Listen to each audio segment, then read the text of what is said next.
Okey, soalan nombor 7, Kelantan 2021 kertas 1. Soalan berkaitan dengan linear law, hukum linear. Table 1 show the value of two variables x and y. Okey, ini adalah data x yang asal lah ya. So x yang asal. Kemudian dia kata suatu graph, a graph of straight line drawn based on the above tables with the y-axis represented log py, p plus 1y, and the x-axis represented by log p plus 1 x as shown in the figure. Okay, so basically apa yang dia ada kat sini, ini dia masukkan ke dalam log p plus 1y dengan x ni, dia dapat dia punya point kat sini lah. So this is the first point, second point dan third point berdasarkan maklumat-maklumat tu. So dia dah convert dah. Ya. Okay, bagaimana cara untuk kita carikan P dengan Q? Yang pertama sekali, untuk P tu, okay, so ini adalah nilai apa? Ini adalah Y, capital Y, inilah capital X. Ini capital X, ini capital Y. Capital X, capital Y. So, you boleh pilih mana-mana point dulu. Katakanlah ya, you nak pilih point yang pertama pun boleh. You nak pilih point yang kedua pun boleh. Tetapi kita elakkan point yang ketiga lah sebab dia ada Q kat situ. So, katalah cikgu pilih point yang kedua ya. Baik, kalau pilih point yang kedua, so kita katakan bahawa log P plus 1Y equal to 3. Betul tak? Ya, kita equal to 3 lah. Kita ambil yang P besar kita ambil Y yang besar ni, yang ni. Ya. Dan apakah pasangan dia? Pasangan dia adalah Y dia, iaitu 8 Kita masukkan 8 kat situ. So 8 P plus 1 log P plus 1 is equal to 3. So tinggalkan P 8, so P plus 1 cube. Boleh ya? So pindahkan cube jadi cube root. Punca kuasa 3 bagi 8 sama dengan 2. P plus 1. So P kita sama dengan 1. So you boleh juga gunakan point yang pertama. Ya, ataupun mungkin you nak gunakan point untuk X. Cikgu, saya nak pakai X boleh? Boleh.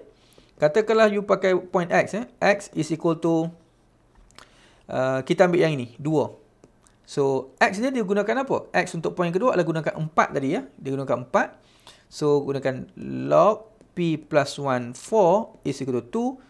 So 4 is equal to P plus 1 square. So pindahkan jadi square root. So 2 is to P plus 1. So P plus 1, so P is to 1 juga. So you tetap akan dapat jawapan yang sama. So you boleh pilih mana-mana pun. X ke ataupun Y ke, terpulang pada skill masing-masing lah. Ataupun pemahaman masing-masing. Okay. Okay, yang penting you gunakan. Cikgu, saya nak pakai 4 ni boleh tak? Boleh. Cuba. Ya, cuba. Tak ada masalah. Baik, untuk cari nilai Q.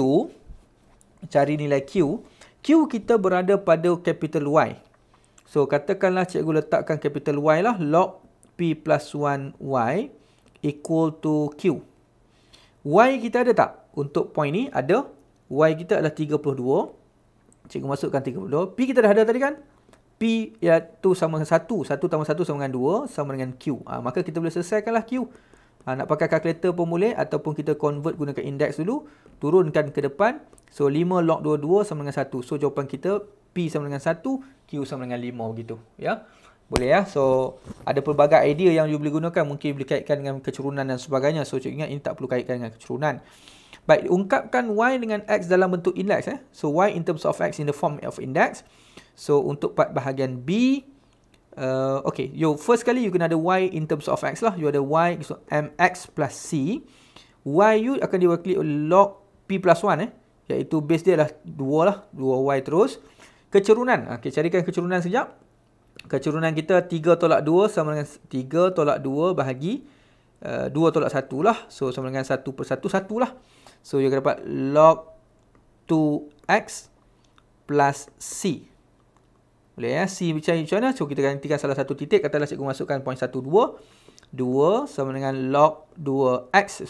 Log 2X itu adalah sama dengan 1. Tambah C. So, maka C sama dengan 1. Maka, kita akan dapat log 2Y equal to log 2X plus 1. Okay, so, ya, log 2X plus 1. So, kita ada log 2X plus 1 kat situ kan. Jadi maksudnya, okay, apa yang kita boleh buat sekarang, dia nak bentuk indeks ya. Dia nak bentuk indeks. So, kalau nak bentuk indeks, okay, kita boleh samakan, cikgu ingat kita boleh samakan, tapi log 2 tu dia tak ada. Okay, katalah cikgu pindahkan log 2Y minus log 2X equal to 1. So log 2y over x is equal to 1. So y over x is equal to 2 to the power of 1, 2. So y is equal to 2x. Tapi dia nak bentuk indeks ya. Adakah ini bentuk indeks? Ini lebih kepada y in terms of x ya. So basically boleh juga kot. Tapi tak sure kita boleh olah dekat sini kot. So kalau kita tengok jawapan, mungkin dia boleh bagi dalam bentuk, ya, dia pilih 2 log 2x plus 1. Cikgu tak sure yang mana satu. Tetapi cikgu rasa benda ni boleh dipermudahkan dalam bentuk yang ni kot. So mana-mana satulah. So cikgu rasa yang kalau nak bentuk indeks, yang ini bentuk indeks. Ini kita boleh kata bentuk indeks tak? Boleh juga kan So to power of 1. Tapi dia lebih kepada macam y in terms of x lah. Tetapi dia tak minta y in terms of x. Dia minta y in terms of x tapi in the form of index. Saya rasa yang ni kot jawapan yang paling sesuai sekali lah. Ya. Okay, so ya, ini adalah soalan bagi kita punya soalan nombor 7. Kita jumpa lagi pada kita punya video soalan nombor 8. Ya. Terima kasih bersama Mathness dan PTN Studio. Follow kami di IG dan juga YouTube insyaAllah. Terima kasih.